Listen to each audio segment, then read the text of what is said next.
Ce jeudi est le troisième jour de la 71e session des Nations Unies à laquelle prend part le chef de l'État Faure Esazimna Nyazingbe. Hier mercredi, il a assisté au US Africa Business Forum, une plateforme mise en place par Washington pour développer les investissements entre l'Afrique et les États-Unis. À Lomé, au Palais des Congrès, c'est la troisième session extraordinaire qui réunit depuis ce matin les députés à l'Assemblée nationale. Au menu des discussions, l'examen du projet de budget du Parlement gestion 2017 et la relecture du code pénal qui devra intégrer les infractions de piraterie maritime à 23 jours du sommet sur la sécurité maritime au Togo. Et puis, comment mettre en place une décentralisation efficiente au service des collectivités locales du pays. La question a réuni autour du ministre en charge de l'administration territoriale les responsables des communes du Togo à l'occasion de la 12e journée de la commune. Voilà pour les grands titres de ce journal. Bonsoir à toutes et à tous. Le chef de l'État, Faure Esazimna Nyazingbe, poursuit son séjour à New York, aux États-Unis, où il prend part à la 71e session de l'Assemblée générale des Nations unies. En marge de cette session, le président de la République a participé à l'ouverture du US Africa Business Forum. L'idée de cette rencontre est de favoriser le développement et l'investissement entre les États-Unis et l'Afrique. Et le chef de l'État s'est par la suite entretenu avec Charles Michel, le Premier ministre belge, et la ministre des Relations extérieures d'Argentine. De New York, la correspondance de Kwessan Yovodevi. Autour de la 11e session de l'Assemblée générale des Nations unies à New York, marquée essentiellement par le débat général, des forums, des conférences, tables rondes, réunions de haut niveau et des rencontres bilatérales, elle appelle avec toujours en toile de fond la question obsédante du développement durable. L'Afrique est concernée au premier chef. Pour extraire le continent africain des frontières de la pauvreté et de la précarité, une des solutions, investir en Afrique qui reste une terre d'opportunités, selon tous les acteurs du développement présents à la rencontre de haut niveau, dénommée 2016 US Africa Business Forum. Cette rencontre, qui est à sa deuxième édition, a été l'occasion pour les chefs d'État et de gouvernement africains, dont le président Faure Esazimna Nyazingbe et les hauts responsables des milieux d'affaires d'Afrique et le président Barack Obama et son administration, ainsi que les hommes d'affaires américains, d'explorer de nouvelles voies permettant de renforcer les partenariats pour la promotion du commerce, l'investissement et la création d'emplois en Afrique. Côté américain, l'objectif est clair. Il s'agit pour Washington de tisser des liens économiques plus solides avec le continent africain, région prometteuse dont la croissance est supérieure à celle du reste du monde. Le Fonds monétaire international tablait sur 5,8% en 2015. Avec l'Afrique, les États-Unis ont pris du retard dans les relations économiques et commerciales. Ils occupent la 3e place au tableau des échanges commerciaux avec le continent, loin derrière l'Union européenne et la Chine. Ils comptent mobiliser près de 30 milliards de dollars, aides publiques et investissements privés à destination des pays africains pour combler ce retard face à l'Europe et les pays émergents. Le Togo s'est fixé le même cap, celui du partenariat pour attirer le maximum d'investisseurs étrangers à travers ses principaux instruments nationaux de planification. L'idée a été partagée par le chef de l'État togolais et le Premier ministre belge Charles Michel. La volonté, c'est vraiment de voir comment on peut travailler ensemble, la Belgique et le Togo, dans des projets d'intérêt commun. Par exemple, en matière de défense, voir de quelle manière on peut renforcer une coopération dans le domaine militaire. Puis bien sûr, on a évoqué les enjeux du continent africain, la volonté de soutenir le développement.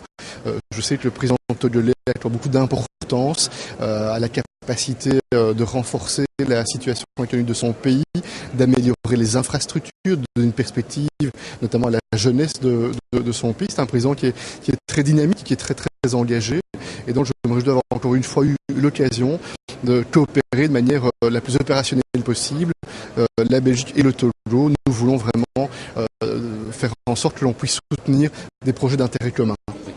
Nos relations sont excellentes. Vous savez, moi, il y a quelques années, j'étais ministre de la coopération au développement avant d'être Premier ministre. Déjà, à ce moment-là, j'avais eu l'occasion de nouer des relations de confiance avec le président, avec son gouvernement. Et la volonté est vraiment de continuer à améliorer nos relations, mais de manière opérationnelle, en faisant en sorte que nos coopérations, elles puissent déboucher sur des projets qui sont bons pour la population, des projets qui améliorent la manière de vivre des populations au Togo. Solidarité tous azimuts, volonté d'accompagner le Togo dans des projets d'intérêt commun. En tout cas, les ONG belges sont déjà très présentes sur le terrain dans le domaine social au Togo. La coopération belgo-togolaise touche également le secteur de la douane. Le président de la République et le Premier ministre belge ont sans nul doute évoqué aussi la question de la succession de l'actuel secrétaire général des Nations Unies, Ban Ki-moon, dont le mandat finit à la fin de cette année. Parmi les prétendants à ce poste, Madame Suzanne Malcorra, ministre des Relations extérieures de l'Argentine, ici en discussion avec le président de la République pour demander le soutien du Togo sans aucun doute.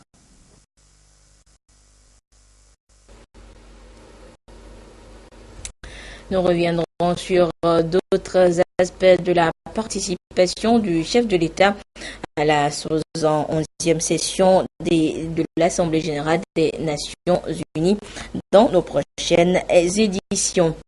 Et à Lomé, l'Assemblée nationale tient depuis ce matin sa 3e session extraordinaire de l'année 2016. Les travaux vont porter sur l'examen du projet de budget du Parlement gestion 2017 et sur la relecture du Code pénal pour l'intégration de nouvelles dispositions, notamment les infractions sur la piraterie maritime à 23 jours du sommet de Lomé. Tchassenam Baga.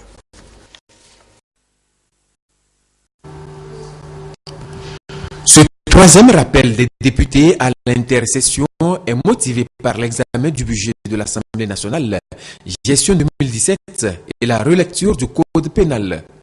Pour ce deuxième point, il s'agit d'intégrer dans ce code les nouvelles dispositions de celui de la marine marchande, surtout en ce qui concerne les infractions liées à la piraterie maritime. Les infractions et peines contenues dans le nouveau code de la pêche et de l'aquaculture en étude seront également prises en compte. Président de cette session inaugurale, le président de l'Assemblée nationale, Damat Ramani, a salué le sens élevé du devoir des députés qui se sont rendus une fois encore disponibles au service du peuple. En nous rendant disponibles plusieurs fois de suite pendant l'intercession, nous avons pris conscience de l'ordre du jour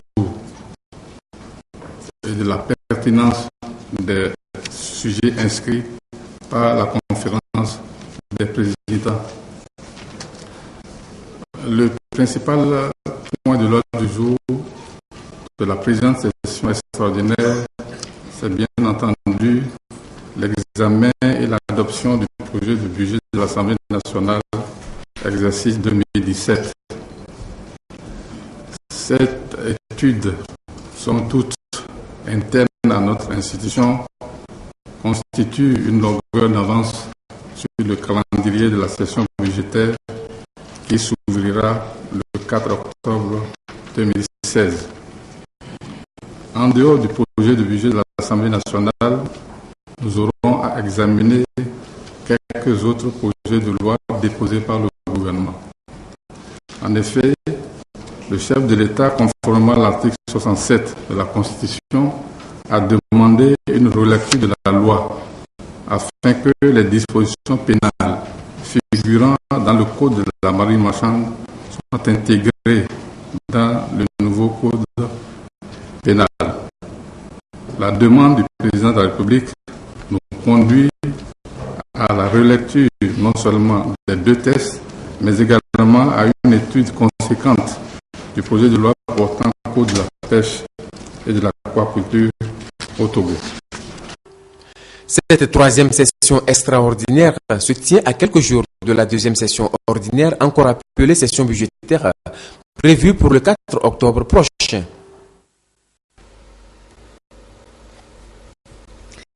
Il a été question donc durant cette session de piraterie maritime. La piraterie maritime est un fléau qui ronge depuis quelques années déjà les côtes du golfe de Guinée. À quelques semaines du début du très attendu sommet sur la sécurité, la sûreté maritime et le développement en Afrique, le Togo se positionne comme un acteur sérieux qui a pris des mesures idoines pour sécuriser ses côtes et les navires transitant par son port. Revisitons ce soir ces dispositifs dans ce dossier de Aimé Abalé. Contrôle de badge au port autonome de Lomé. Le respect du code ISPS est de rigueur. Les agents de sûreté viennent en appui aux forces de sécurité pour éviter toute intrusion sur la plateforme portuaire. En mer, les mesures sont plus drastiques. Un dispositif est mis en place pour prévenir les assauts des pirates. Les pêcheurs sont mis à contribution. Ils doivent éviter de trop s'approcher des navires, de peur d'en inquiéter les occupants, tout en signalant en revanche toute présence suspecte constatée en mer. Ces pêcheurs, ces gens qui occupent la mer, je leur souvent dis que la sécurité, ce n'est pas seulement l'affaire des agents de l'État. La sécurité, ça commence par tout le monde. Ça par chacun d'abord. Quand on parle d'actes de piraterie, les actes de piraterie que nous avons appréhendés ici, c'est les pêcheurs, je crois, les pêcheurs qui nous ont filé les renseignements. Donc, et ça va de leur intérêt aussi. Et bon, cette sensibilisation, je crois que ça porte son fruit pour que vraiment on puisse aller de fil en aiguille et donc appréhender ces pirates. La coopération et l'échange d'informations entre pays côtiers du golfe de Guinée ont aussi permis de repousser au loin les actions des pirates. Jusqu'en 2013, le Togo a connu 8 attaques. Toutes ont été repoussées avec succès. Ce qui a permis ce succès, d'abord, c'est des mesures que l'État prend. La Marine nationale et la Gendarmerie nationale donc, font des patrouilles régulières dans nos eaux et donc rassurent les bateaux. Il y a donc des zones de mouillage qui sont créées, qui sont là pour donc accueillir les navires qui viennent mouiller. Et ces navires sont surveillés tous les jours. Pour renforcer la sécurité maritime, 2 vedettes ont été achetées à la France. Elles servent de sentinelles à l'ONAM, organisme national chargé de l'action de l'État en mer. Il y a beaucoup d'administrations qui opèrent en mer. Je parle de l'exemple, je prends la pêche, donc le ministère de la pêche. Pour prendre de la sécurité même, le ministère de la sécurité, le transport, le ministère du transport, l'environnement, le ministère de l'environnement, la justice, parce qu'il y a un problème en mer, la justice doit donc intervenir.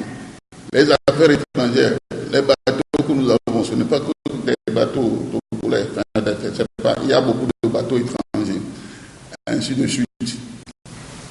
Les pétroliers, tout ça là. Donc, il y a beaucoup d'administration.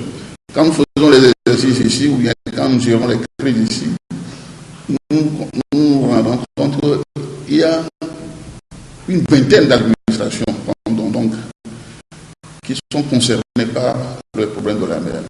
Et donc le chef d'État a vu ici, il a dit non, il faut une structure pour donc coordonner l'action de toutes ces administrations. Cette structure, c'est la préfecture maritime, organe régalien et police administrative chargée de fédérer cette action de l'État en mer. Son instauration concrétise la volonté du Togo de gérer ses activités maritimes à travers une organisation spécifique, stratégique et opérationnelle. Un accompagnement soutenu à la modernisation du port autonome de Lomé, nouvelle destination des navires de dernière génération. Ceux-ci n'hésitent plus à emprunter le couloir togolais, même si c'est par transit. Ils sont sûrs d'y sécuriser leurs marchandises en attendant de poursuivre leur odyssée vers leur destination définitive. Et toujours pour la bonne tenue du sommet sur la sécurité maritime, les autorités en charge de l'assainissement multiplient des actions pour rendre encore plus belle la ville de Lomé avant octobre.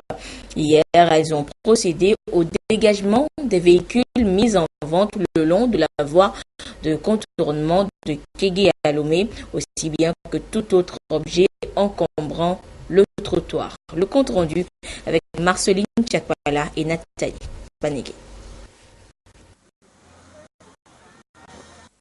C'est une véritable opération de dégagement de la voie de contournement de Kégué.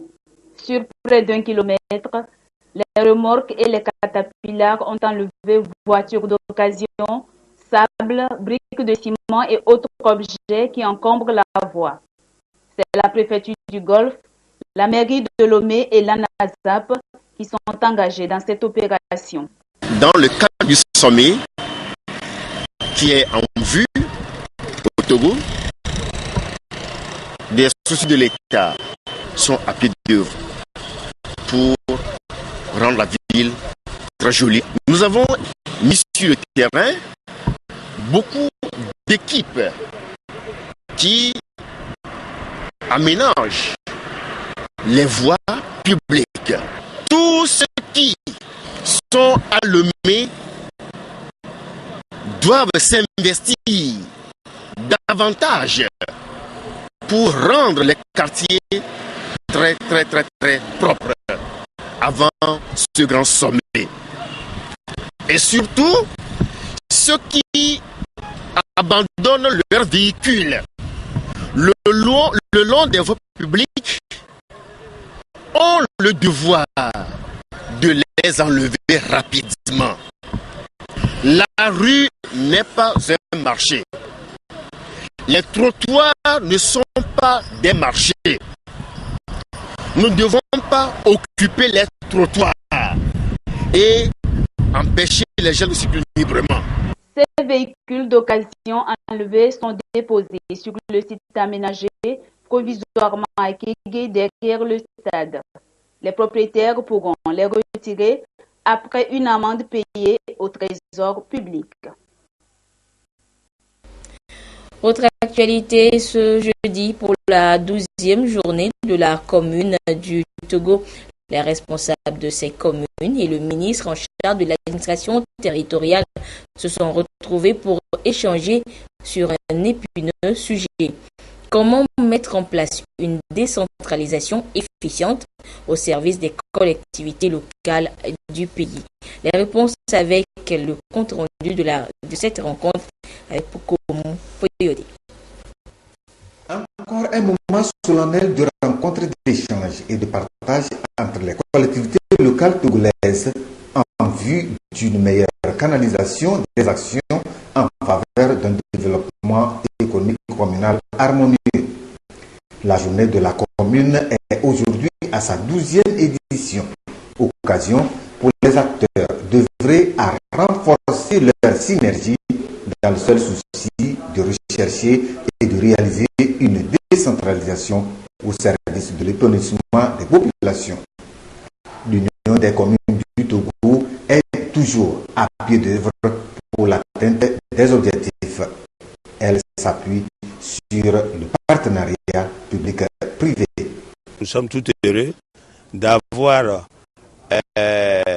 derrière nous cette population et qui nous a mandaté et à qui nous rendons hommage également aujourd'hui. Et c'est pourquoi nous nous sommes retrouvés encore une fois de plus chaque année pour dire aux yeux des autres qui ne sont pas toujours avec nous et ensemble, entre nous, partager nos expériences. La Chambre de commerce et d'industrie du Togo, qui est l'organisation fêtière des opérateurs économiques, va travailler en parfaite collaboration avec les communes pour que ces opérateurs économiques puissent se développer à travers l'ensemble des projets que vont présenter ces communes. Et pour réussir, les collectivités locales devraient avoir à leur tête des personnalités légalement reconnues. Nous l'avons dit dans notre mot, le Togo l'a compris depuis très longtemps et surtout ces derniers temps. Au mois de mars, le gouvernement a adopté la feuille de route de la décentralisation et des élections locales et également adopté un projet de loi portant création de nouvelles communes. Donc le gouvernement est vraiment dans cette logique et les élections locales, nous sommes en train de les préparer. Vous savez, le chef de l'État est très déterminé sur ces questions et vous le connaissez. Il est un homme d'écoute et il a beaucoup écouté et il nous a instruit sur certains contours à prendre en compte pour améliorer ce que nous sommes en train de faire dans le sens des élections locales. Les diplomates allemands, français et de l'Union européenne au Togo ont salué cette démarche. Ces derniers ont réaffirmé leur engagement à accompagner le processus de décentralisation au Togo. La journée est co-célébrée avec les 20 ans de l'Union des communes du Togo.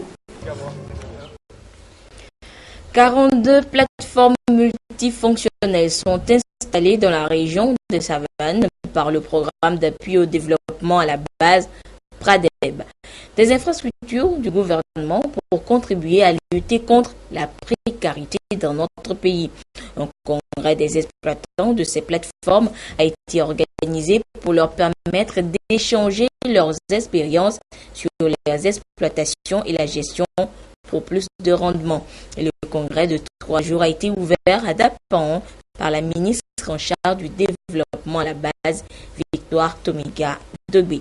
De Dapan, la correspondance de Désiré Aloy. Dapan, un village situé à environ 8 km à l'est de la ville de Dapan. Une localité qui a bénéficié d'une plateforme multifonctionnelle. Un espoir des populations à la base qui sortent progressivement de l'état de pauvreté. Si on a moudre la farine avec le riz, l'argent que nous avons gagné, si on a eu le bénéfice là, nous pouvons acheter les fournitures de nos enfants. Nous pouvons aussi payer les pagnes.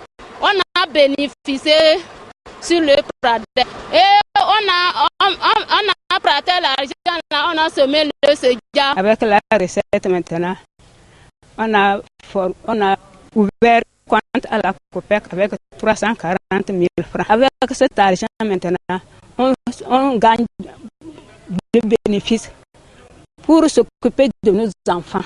La plateforme, ça nous a changé beaucoup. Nous remercions le président. L'autre avantage tiré par les bénéficiaires des PTFM reste leur alphabétisation fonctionnelle. Par exemple, moi, j'ai quitté les bancs depuis 1973 et je n'écrivais plus. Ça nous a réveillés et on travaille avec joie et ça nous donne beaucoup de bénéfices. Là, j'ai fait seulement le C2. Je ne connais pas écrire, je ne connais pas lire. Je sais comment remplir maintenant le cahier. On a les yeux ouverts à cause des formations. On ne pouvait même pas rester parmi nos camarades pour parler. À cause de ces plateformes, maintenant on a les yeux ouverts. Le programme d'appui au développement à la base PRADEB appuie directement les populations à la base pour répondre au plan d'action du gouvernement, celui de les propulser vers leur autonomisation. 42 plateformes sont implantées dans toute la région des Savanes et le processus continue. La plateforme multifonctionnelle est une composante du programme d'appui au développement à la base et c'est l'ONG Rafia qui a la charge de la mise en œuvre. À ce jour, les 42 plateformes installées permettent des services énergiques modernes destinés à alléger les tâches des femmes. Découvrir spécifiquement une plateforme émergente, tirer les leçons de son exploitation et identifier ensemble les facteurs de rentabilité constitue aujourd'hui la préoccupation des exploitants. Et à ce jour, le fonctionnement est assuré par les exploitantes elles-mêmes. Mais il y a eu 4 communautés qui ont déjà eu leur attestation d'autonomie, qui gèrent bien leur plateforme. Il y a des jeunes plateformes qui viennent d'être installées dans le courant de cette année 2016 qui montrent des notions de bonne gestion. L'acquisition de bonnes pratiques dans la gestion des plateformes multifonctionnelles, puissant outil de lutte contre la pauvreté, appuie en définitive les AGR, activités génératrices de revenus, facteurs de développement. Un congrès des exploitants aujourd'hui pour partager les expériences. Une rencontre en présence de Madame Victoire Tomega Dogbe, en charge du développement à la base. L'initiative de ce matin, elle est louable parce qu'elle permet aux communautés d'échanger leurs expériences. Aujourd'hui, c'est le forum ou bien le congrès des exploitants de plateformes multifonctionnelles de la région des Savanes. Et nous avons eu à assister à de très belles expériences que les femmes ont voulu partager avec nous. Et ce que je retiens, c'est que la plateforme multifonctionnelle a réellement changé la vie des communautés. Et cela relève de la vision du chef de l'État qui fait de l'inclusion économique, sociale et financière un élément très important, un facteur de cohésion sociale dans notre pays. Et j'aimerais que cette expérience soit réellement partagée par tous. Il y a un besoin qui est pressant, c'est l'alphabétisation de ces femmes. Et vous avez vu ce qu'elles arrivent à faire dans leur état actuel. Et quand on leur apprend à lire, à écrire, vous allez voir, elles vont soulever des montagnes. 3 jours de congrès des exploitants de la région des Savanes pour se ressourcer et faire face plus efficacement à leur avenir qu'ils pourront obtenir par leur dynamisme qu'ils font montrer. Et ces plateformes sont très souvent gérées par les femmes, comme on l'a vu. Et justement, pour permettre à ces dernières d'être de vrais leaders, voire des médiateurs dans des conflits, le ministère de la Promotion féminine a initié une campagne de formation à leur intention. Et aujourd'hui a été ouverte la session de la préfecture du ZIA. Robert Potogbe, Ramdan Passi. Elles seront 160 femmes leaders à être déployées par le ministère de l'Action sociale dans les préfectures de Zion, d'Agou, de Tchaoudjo, de la Bina et de Loti pour impliquer davantage les femmes togolaises dans le processus de prise de décision. Leur devoir dans leurs communautés respectives est de réveiller et de stimuler les femmes à s'intéresser à la vie politique et à sauvegarder la paix au Togo. Avant toute opération sur le terrain, elles bénéficient de 2 jours de formation pour bien mener leur mission. Au cours de cet atelier, les capacités des femmes seront renforcées sur le leadership féminin en général, sur les techniques de médiation et la gouvernance locale. Et après la formation, les femmes qui sont formées seront installées en tant que pères éducatrices sur le leadership politique de la femme, de la paix et de la communauté, de la gouvernance locale. Pour l'émergence de la jeune féminine au Togo, le gouvernement togolais s'attelle. Des avancées significatives ont été enregistrées dans plusieurs domaines. Le nombre des femmes au Parlement, par exemple, est passé de 9 sur 81 députés en 2007 à 17 sur 91 à l'issue des législatives de 2013. Au gouvernement actuellement, elles sont 4 ministres et une secrétaire d'État sur 23 depuis juillet 2016. Aujourd'hui, nous pouvons nous réjouir aussi d'avoir une femme qui assume la haute fonction de médiateur de la République. De compter aussi une femme vice-présidente à l'université de Lomé. Des femmes directeurs de cabinet, 2 préfets parmi les représentants du pouvoir central. Nous avons de plus en plus de femmes notables dans la chefferie traditionnelle. 10 clubs de pères éducatrices dans 10 cantons seront installés et 32 femmes seront retenues dans chaque préfecture pour bénéficier de cette formation financée par le PNUD. Les femmes leaders d'Agou sont les premières à être recyclées en début de cette tournée.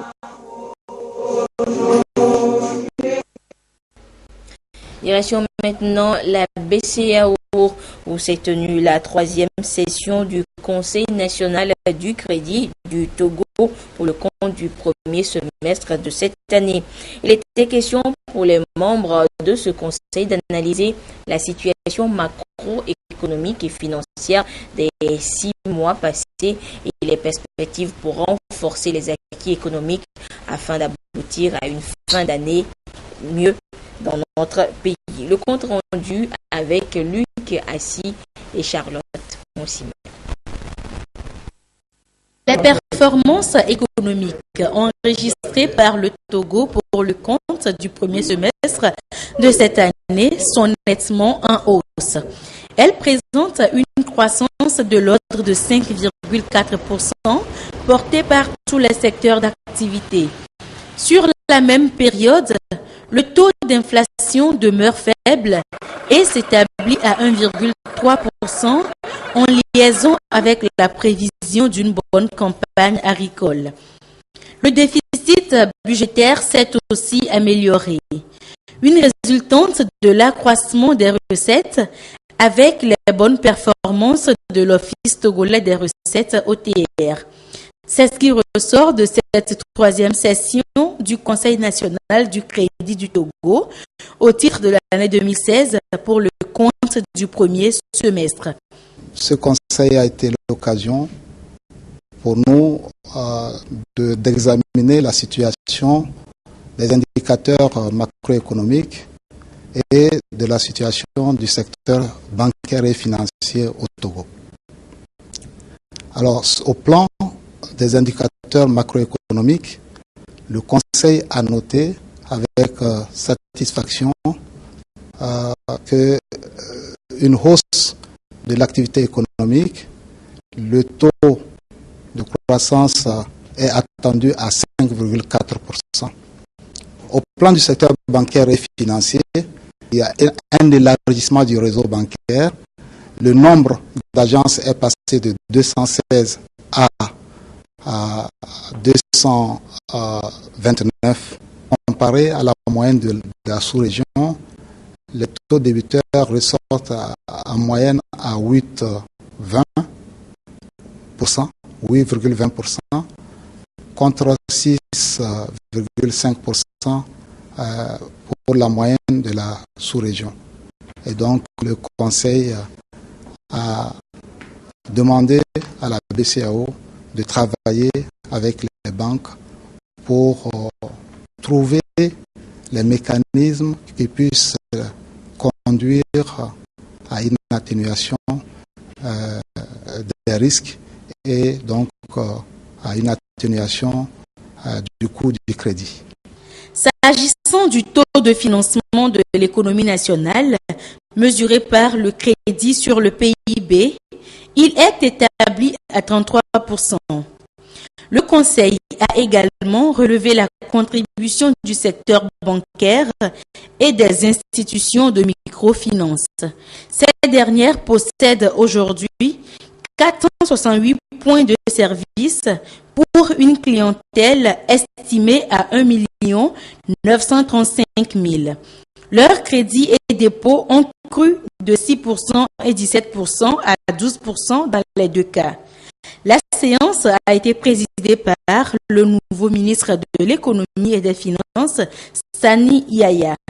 Il a félicité la BCEAO pour ses multiples initiatives en faveur de la promotion de l'inclusion financière dans l'espace UEMOA. La suite de cette édition avec ce communiqué dans la poursuite de la modernisation du programme de modernisation de la justice dans notre pays.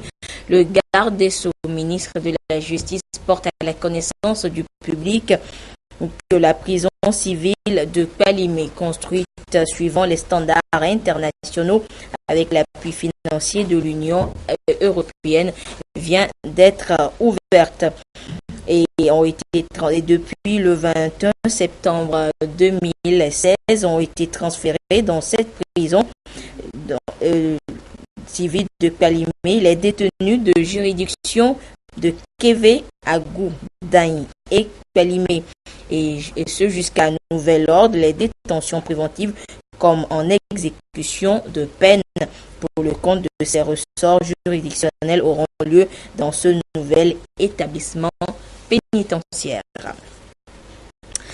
La suite de cette édition, à présent, il était l'une des vieilles gloires du patrimoine culturel et artistique togolais. Feu Paul Ayi, affectueusement appelé la joie de vivre.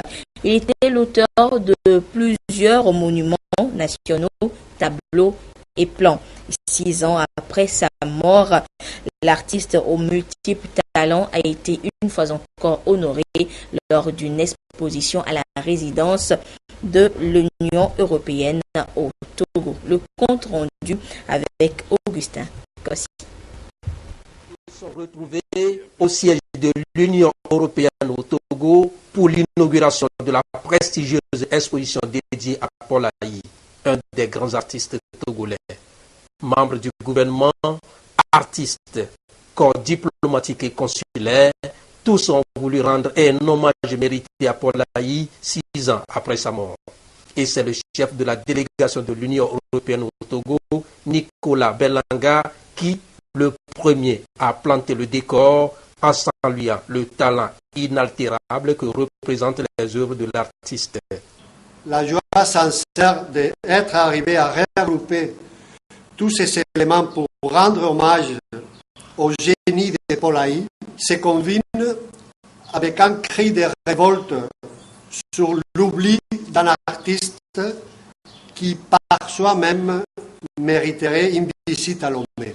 Une ville, celle-là, Lomé, exceptionnelle dans la préservation de son patrimoine urbain depuis sa création, auquel Paul Ayi a contribué avec sa générosité. Puis, c'est au tour de Charlotte Ayi, la femme de Paul.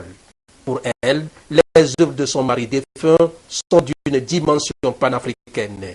Elle exalte la femme africaine et raconte l'histoire d'une Afrique confrontée au défi de l'indépendance. Pour les mordus de la chose artistique, Paul Ayi aura marqué son temps en créant d'abord un drapeau national, en écrivant une partition de l'hymne national et enfin en concevant un monument digne de l'indépendance. Il est tout simplement considéré comme un artiste pluridisciplinaire qui a exploré tous les genres artistiques. C'est, je le dis, à l'échelle du continent africain, l'un des rares artistes africains et l'un des rares artistes au monde capables de manier à peu près toutes les disciplines de ce qu'on appelle les beaux-arts. de la gravure, du dessin, de la peinture, de la sculpture, du modelage, de la ferronnerie, les vitraux. On est surtout très honoré de ce parcours qui est montré dans les murs de l'Union européenne ici, qui depuis de nombreuses années fait beaucoup pour la visibilité de la culture ici même dans notre pays au Togo. Paul Ayi est un artiste très prolifique, très fécond, qui a une grande facilité pour s'exprimer. Il a enseigné à l'université, au lycée de Togo et a enseigné dans d'autres lycées du Togo pour finalement venir à Léamo. 6 ans après la disparition de Paul Ayi, ses œuvres parlent et continueront à parler pendant des décennies, a laissé entendre Guy Madje Lorenzo, ministre en charge de la culture. L'exposition ainsi inaugurée met en lumière le génie créateur de l'artiste. Cette exposition nous invite à découvrir ou à redécouvrir ce génie. Paul Ayi est, par les œuvres qu'il a laissées dans ce monde, un homme à célébrer. Comment ne pas être saisi d'émotion à l'idée de redécouvrir sa sculpture et peinture, comme vous nous invitez à le faire aujourd'hui, et ce durant 3 mois. Et les œuvres de Paul Ayi continuent de revivre dans nos yeux de visiteurs, d'admirateurs ou de curieux. Mais elles revivent également, surtout, par votre intercession, Excellence, Monsieur l'ambassadeur, vous qui avez imaginé, voulu et rendu possible cette exposition. Du vivant de Paul Ayi, aucun métal n'a résisté à son instinct, à son savoir-faire et à son imagination débordante. Les matériaux ordinaires qui passaient entre ses doigts étaient transformés en objets précieux.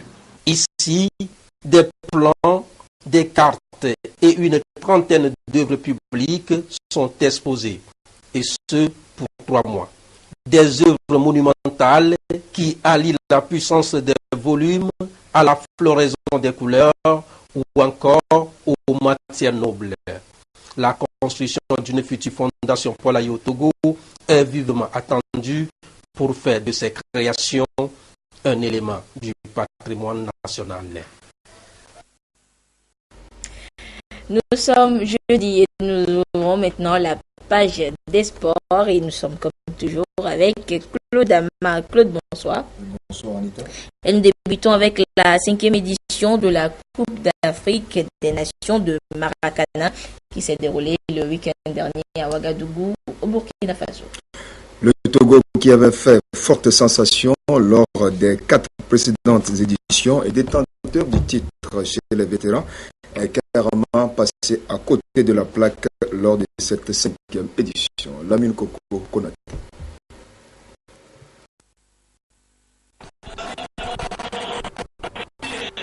Durant 2 jours, le Palais des Sports de Ouagadougou a été le pôle d'attraction de la 5e édition de la Coupe d'Afrique de Maracana. Ce sont les vétérans qui ont ouvert le bal dans la matinée. Logé dans le groupe B, le Togo a eu à en découdre avec le Bénin et le Mali en aller-retour.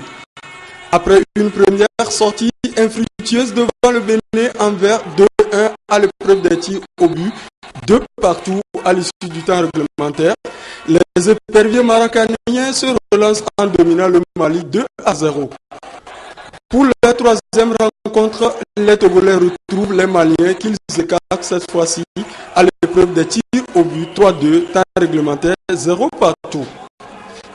Les Béninois qui se sont encore retrouvés nez à nez contre les Togolais pour la 4e et dernière rencontre de leur poule s'inclinent 2-1 à l'épreuve des tirs au but, temps réglementaire 2 partout. Le Togo finit ainsi premier du groupe B avec 9 points et croisera le Niger, deuxième du groupe A en demi-finale. Si au niveau des vétérans, l'espoir était de mise, chez les seniors par contre, l'aventure s'est arrêtée aux éliminatoires dans l'après-midi.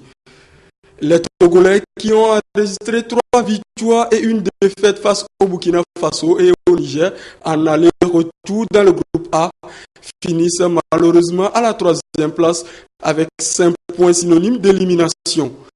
Tout se reposait donc sur les épaules des vétérans qui devraient tenir le flambeau du Togo allumé. Mais hélas, ils chutaient lourdement devant le Niger, 4-1 et quittent cette 5e édition. C'est un parcours chaotique que le Togo a eu à faire au cours de cette 5e édition. Pour des favoris, je dirais, qui sortent par la petite porte, il y a vraiment matière à réflexion.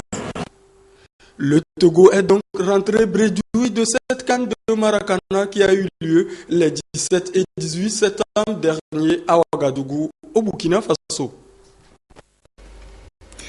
Claude, c'était la déception du côté du Togo, mais côté ivoirien, c'était la joie puisque la Côte d'Ivoire a ravi les 2 coupes mises en jeu tant chez les vétérans que chez les seniors. Effectivement, Anita, les Ivoiriens ont battu sur les 2 fronts les Nigériens 1-0. 9 pays étaient attendus, mais 6 ont répondu au rendez-vous de Ouagadougou. Nous retrouvons Lamine Koko Konaté.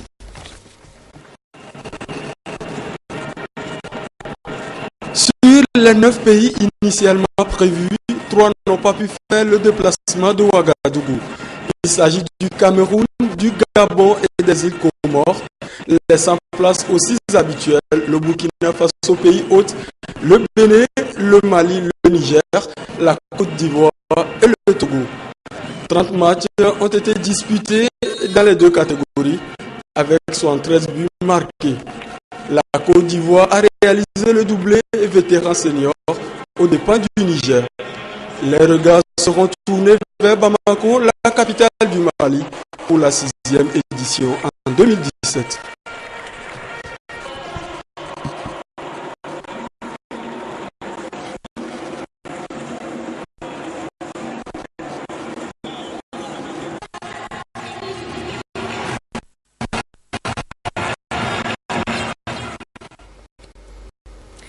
Et Claude, nous terminons également avec le football, avec la finale de la 2e édition du tournoi de l'amitié et de la fraternité qui a été disputée dimanche à Zozokondi dans le canton de Gadjag. Oui, Anita, cette compétition qui est le cadre d'échange et de réflexion sur le développement dans la localité a été remportée par les Fourmis Magna d'Angokplame, vainqueur de Petit Piment de Zozokondi 1-0. Martin Sandani, Mankoubi.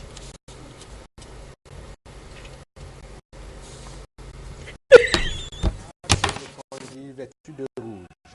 Il a été détrôné par les Fourmis Magna d'Angokplame, une formation qui a su maîtriser son sujet en multipliant des raids devant les 10 adversaires. Un effort qui sera payant au-delà de la demi-heure grâce à ce penalty transformé par Dionou Aglo. Sonné dans la foulée, les rouges tentent de revenir à la marque, mais en vain. L'addition devrait être salée pour Petit Piment. Eh bien, Claude, on reviendra jeudi prochain sur ce tournoi entre les Fourmis Magna et les Petits Piments. Effectivement, Anita, nous aurons donc l'occasion de revenir dessus. Juste le temps de vous informer que le championnat national de première division sera sa 3e journée dimanche. Et samedi, la 2e division démarre. Et samedi, toujours, vous serez en compagnie d'Alfred Poulani en direct foot. Et nous nous retrouvons donc jeudi prochain. Et pour terminer cette édition, ce communiqué à l'endroit des conducteurs de taxi et leurs syndicats. Il nous a été donné de constater que malgré la publication du communiqué du 23 octobre octobre 2014 interdisant la prolifération anarchique des gares routières, ce phénomène s'amplifie et continue d'entraver la fluidité du trafic dans la voirie urbaine de Lomé et dans les autres villes du pays. Le gouvernement déplore cette situation et invite les syndicats de conducteurs à prendre leurs responsabilités. À compter du 1er octobre 2016, aucune violation de des dispositions de l'arrêté interministériel du 5 octobre 1997 portant organisation des gares routières ne sera tolérée. Les ministres en charge des transports, de la sécurité et de l'administration territoriale comptent sur le civisme de tout un chacun pour le respect des dispositions en vigueur en la matière. Et voilà, ainsi se referme cette édition, quelque peu longue, actualité oblige. Merci à vous qui l'avez suivi un peu partout grâce à la télévision togolaise. Excellente suite de nos programmes. Au revoir.